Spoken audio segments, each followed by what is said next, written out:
তো আমি আসলে একটা প্রশ্ন, আসিফ ভাই, আমি একটা মানে একটা কথা মাথায় ঘুরতেছিল, তো এটাই একটু শেয়ার করার জন্য আসলাম। সেটা হচ্ছে হ্যাঁ, হ্যাঁ, যে বলেন। এই যে বয়স্ক লোকের যে 10 দুধ পান, সেটা তো ছাগল আয়াত খেয়ে ফেলছে, সেটা তো একটা কোরআনের আয়াত ছিল, তাই না? হ্যাঁ, হ্যাঁ, একটা কোরআনের আয়াত ছিল। কোরআনের আয়াতটা যে নিষেধ করা হয়েছে, সেটা তো মানে কোরআনের আয়াত তো মানসুখ করতে গেলে তো আমরা জানি সেটা কোরআনের আয়াত দিয়ে মানসুখ করতে হবে, বা মোহাম্মদের কোনো বাণী দিয়ে মানসুখ করতে হবে। হ্যাঁ, এই ২ টার একটা লাগবে। হয় কোরআনের তো একটা সেরকম আয়াত আয়াত তো লাগবে, আমরা পাই নাই। বেটার আয়াত লাগবে, কোরআনের একটা বেটার হ্যাঁ। আয়াত লাগবে। বেটার আয়াত নাকি একটা নাজিল হয়েছিল ৫ বার ৫ ঢোক দুধ পানে হারাম সাব্যস্ত হওয়া। এইটাও নাকি নাজিল হয়েছিল মুহাম্মদের একেবারে শেষ সময়ে। তারপর নাকি মুহাম্মদ মইরা গেছে। তো মুহাম্মদ তো মইরা গেল তখন। তখন তো আর সেটা সে মানসুখ করার মতো সময় তো নিশ্চয়ই সে পায় নাই।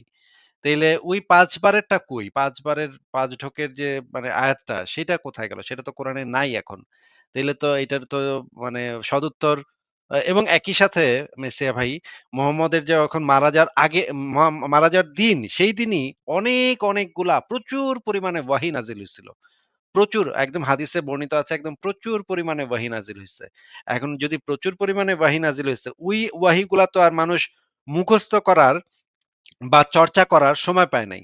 তাই না? কারণ মোহাম্মদ তারপরে মইরা গেল। তারপর ৩ দিন ধরে লাশ নিয়ে কামড়াকামড়ি, মারামারি, পিটাপিটি। এরপরে তো ৩ দিন পরে তো মানুষ নিশ্চয়ই ভুইলা গেছে। সে ঐদিন কি নাজিল হইছিল বা কে লিখা রাখছে ওই প্রচুর ওহীগুলা কেই বা লিখা রাখলো? ওই আয়াতগুলাই বা গেল কই? তাইলে তো প্রচুর পরিমাণে আয়াত মিসিং, এটা তো পরিষ্কার বোঝা যাচ্ছে।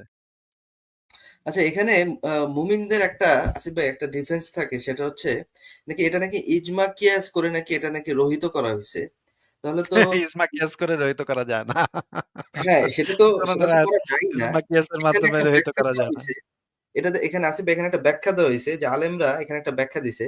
সেটা হচ্ছে এটা নাকি শুধুমাত্র সালিমের পরিবারের জন্য না, এটা না, না, একটা না, না, না, বর্ণনা।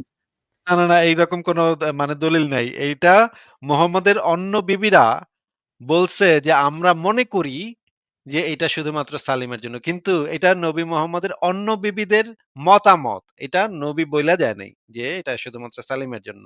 আর কিন্তু এটা যদি আয়েশা বলেও, আসিফ এর ভাই, পরে যে এখানে একটা প্রশ্ন চলেই আসে, সরি আমি আপনি ইন্টারাপ্ট করতেছি বেশি। হ্যাঁ, তো বলেন। এই যদি এটা বলেও, তাহলে তো একটা প্রশ্ন চলে আসে যে একটা আম বর্ণনা কোরআনের আয়াতে কিভাবে আসে?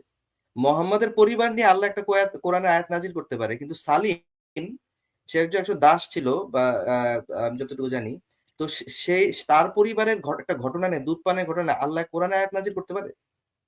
হ্যাঁ, একটা জিনিস নিয়ে একজনের এক ব্যক্তিগত বিষয় নিয়ে তো কোরআনের আয়াত নাজিল হইতেই পারে না। এটা তো একটা অবাস্তব একটা ব্যাপার। সেলিম কি করছে না করছে এজন্য কোরআনের আয়াত নাজিল হবে? কি বলে এগুলা? পাগল নাকি? ভাই এই যে আপনি যেহেতু বলতেছেন সেহেতু আমাদের সাথে জমজম ভাইও আছে। আমরা জমজম ভাইয়ের সাথে একটু এটা নিয়ে আলোচনা করি দেখি। উনি এই বিষয়ে কি বলেন? আমরা এই হাদিসটা তাহলে একটু বের করি এবং এটা একটা সহিহ হাদিস, সহিহ মুসলিমের সহিহ হাদিস। জমজম ভাই আপনি কি আ স্ক্রিনটা দেখতে পাচ্ছেন? জি ভাই, দেখতে পাচ্ছি। আচ্ছা, হ্যাঁ, আমরা এই পড়বো? হাদিসটা আপনি কি আমাদেরকে একটু পড়ে শোনাবেন ভাই? ও আচ্ছা, জি। আচ্ছা, আয়েশা রাদিয়াল্লাহু আনহা থেকে বর্ণিত তিনি, আচ্ছা আপনি, হ্যাঁ, পড়েন এবার পড়েন। হ্যাঁ। আচ্ছা আমরুদ নাকি, আয়েশা রাদিয়াল্লাহু আনহা থেকে বর্ণিত তিনি বলেন, সুয়াইলের কন্যা সাহলা নবী সাল্লাল্লাহু আলাইহি ওয়াসাল্লামের নিকট হাজির হয়ে বললেন, ইয়া রাসূলুল্লাহ, আমার সাথে সালিমের দেখা সাক্ষাৎ করার কারণে আবু, আচ্ছা আমি একটু স্ট্রাগল করতেছি দেখতে, আবু হুযায়ফার মুখমণ্ডলে অসন্তুষ্টির আলামত দেখতে পাচ্ছি। অথচ সালিম হক তার হালিফ পোষ্যপুত্র।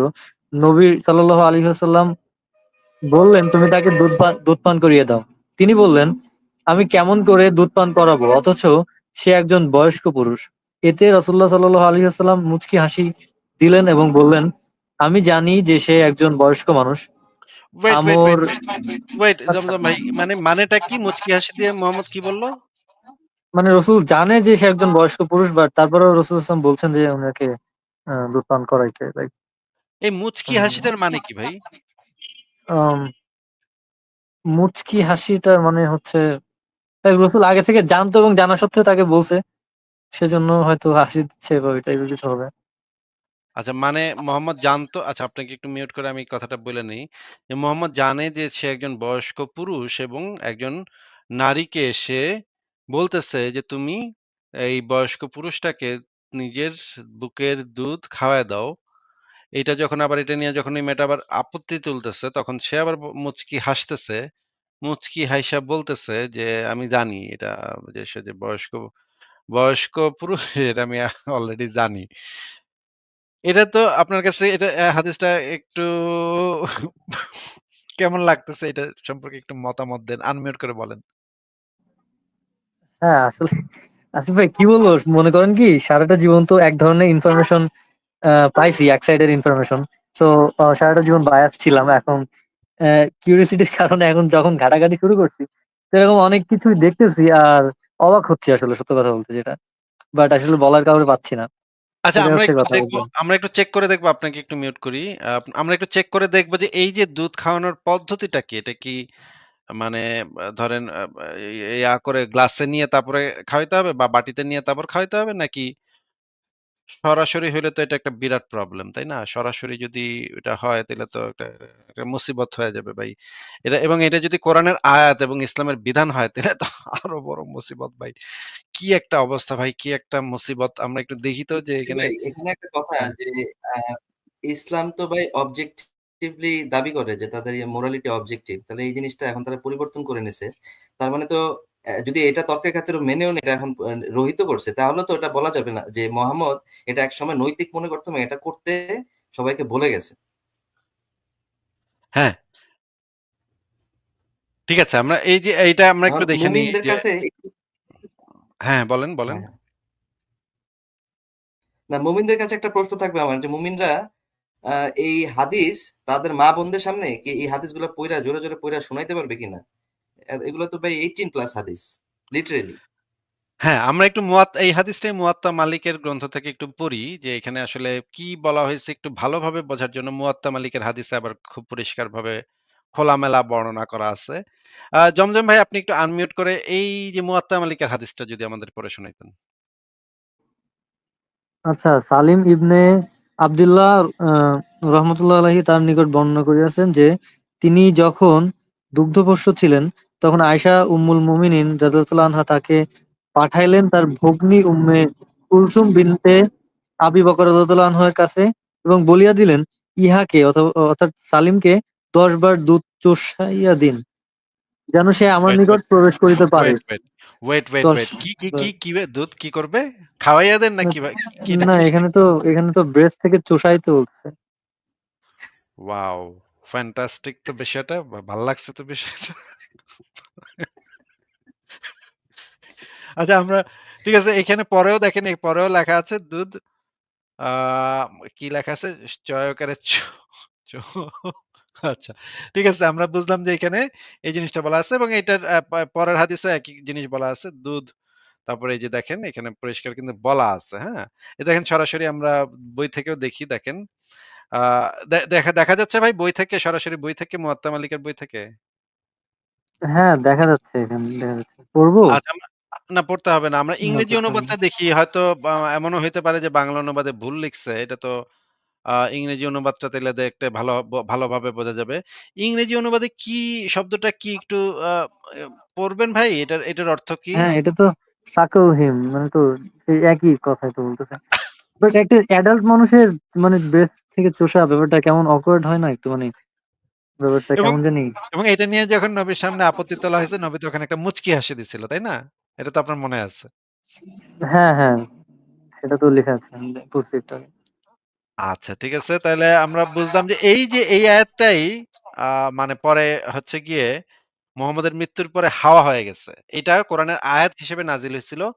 কিন্তু এটা নাকি হাওয়া হয়ে গেছে এটা কেউ খুঁজে পাইতেছে না। এটা নাকি ছাগলে খায়া গেছে। এই যে দেখেন, আ এই যে দেখেন হাদিসটা। সহিহ মুসলিম ইসলামিক ফাউন্ডেশন ৩৪৬৬ কুরআনে এই আয়াতটি নাজিল হয়েছিল ১০ বার দুধ পানে হারাম সাবিত হয়, তারপর তা রহিত হয়ে যায়। ৫ বার পান দ্বারা হুরমত সাব্যস্ত হয়। তারপর রাসূলুল্লাহ সাল্লাল্লাহু আলাইহি ওয়াসাল্লাম ইন্তেকাল করেন। অথচ ওই আয়াতটি কোরআনের আয়াত হিসেবে তিলাওয়াত করা হতো। মানে ১০ বার দুধ পানেরটা মানুষ আয়াত হিসেবে তিলাওয়াত করত এবং শেষ সময়ে ওইটা রহিত ১০ বারেরটা রহিত করে ৫ বার ৫ বারের বিধান জারি হয়। ৫ বারের আয়াত নাজিল হয়। ওই ৫ বারেরটা মুহাম্মদ আবার একটা জিনিস সে লিখে রাখছিল, সেটা আবার মানে একটা ছাগলে খায়া গেছে। দেখেন সেই ছাগলে খাওয়া আয়াতটা আমরা একটু পড়ি। আ ছাগলে খাওয়া আয়াতটা কই গেল?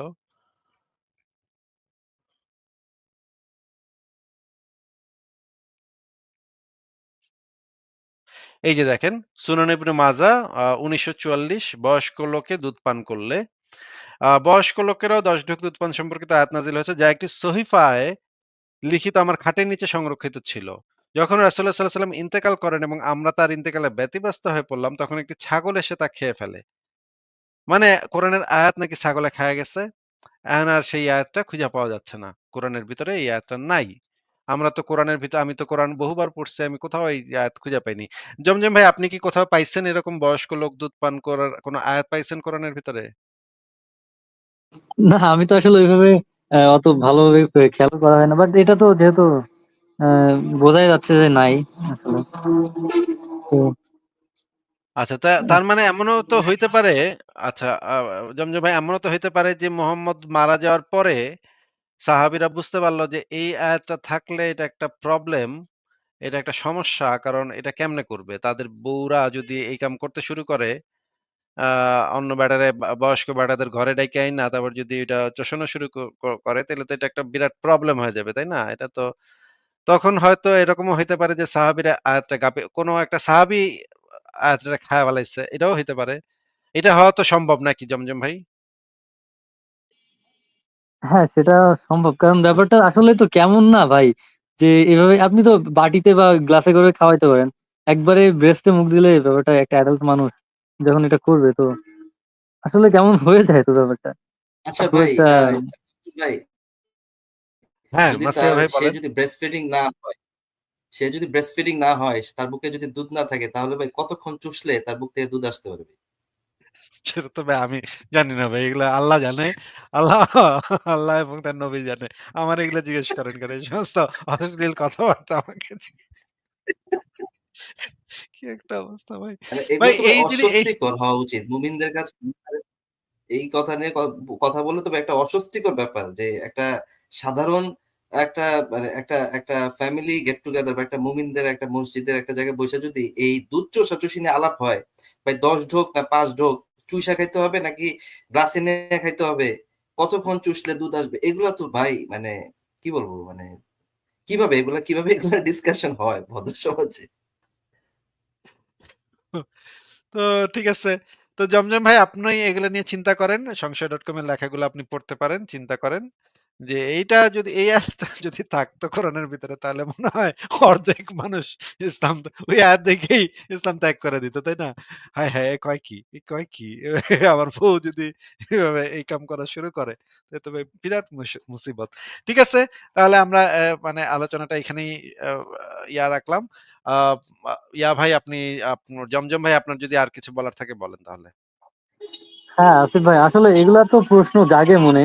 এই যে এটা আসলে আমি জানি না বাংলাদেশের যে 20 কোটি মতো মানুষ আছে, বাট কতজনের কাছে এটা পৌঁছাইছে, অনেকে তো জানেই না, বেশিরভাগই জানেই না যে এমন এমন প্রশ্ন ইসলামকে নিয়ে করা সম্ভব বা এ ধরনের প্রশ্ন আসে। এগুলা তো না জেনে মানুষ বিশ্বাস করতেছে। একটা জিনিস আসিফ ভাই আমি একটু অ্যাড করবো, সেটা হচ্ছে আমি আমার খুব ক্লোজলি অনেক হচ্ছে আপনার অনেক ধরনের মানুষদের সাথে চলা হয়েছে, যেমন জামায়াত বলেন, তাবলিগ বলেন, আপনার হেফাজত বলেন, কওমি, আলিয়া, চরমোনাই, অনেক ধরনের মানুষের সাথে আমার চলা হয়েছে। তো আমি অনেক ক্লোজলি অবজার্ভ করছি কিছু জিনিস, যে ওনাদের ভেতরে এই যে এত এত ফেরকা, তো প্রত্যেকেই দেখছি, মানে কিছু থাকে এক্সেপশন, কিছু ভন্ড ভন্ড থাকে, বাট কিছু মানুষ মন থেকে আল্লাহকে এত আবেগের সহিত মানে, এবং তাহাজ্জুদে লিটারালি তারা কান্নাকাটি করে আল্লাহর কাছে চায় যে ইহদিনাস সিরাতাল মুস্তাকিম, আমাদেরকে সঠিক পথটা দেখান। বাট এই যে প্রত্যেকটা মানুষটা নিজের আবেগ থেকে ইসলামকে জানার চেষ্টা করতেছে, ইসলামকে মানার চেষ্টা করতেছে, বেস্ট পথটা বেছে চলার চেষ্টা করতেছে, বাট স্টিল তারা বিপথে চলে যাচ্ছে, যে 73টা ফেরকা থেকে 72টা জাহান্নামে। এমন তো না যে 72টা দলই মানুষ জেনে বুঝে শয়তানি করে চলে যাচ্ছে, তারা চাচ্ছে নিজের থেকে যে সঠিক পথে আমরা থাকি বা সঠিক পথে চলি, জান্নাত সবাই চাচ্ছে। আর সেখানে মুনাফিকি তো নাই, কেন এগুলো আমি অনেক ক্লোজলি অবজার্ভ করছি তাদেরকে। এতটা আবেগ, তারা জীবন দিয়ে দিতে পারবে এক কথায়। আল্লাহ মানে একটা আলেমদের একটা ফতোয়া শুধু অপেক্ষা, ওনারা জিহাদে চলে যেতে পারবেন, এমন এমন আবেগ নিয়ে, এমন এমন ইমান নিয়ে লোকজন আছে। বাট তাদের ভেতরে সবাই আবার জান্নাতে যাবে না, 72টা দল জান্নামে চলে যাবে। তো এই ব্যাপারগুলো নিয়ে আমি ভাবি যে আসলে এটা কতটুকু ফেয়ার হচ্ছে, বা এটা আসলে কেমন হচ্ছে, যে আল্লাহ চাইলে তো তাদেরকে সহজ পথটা বা সঠিক পথটা দেখাইতে পারে।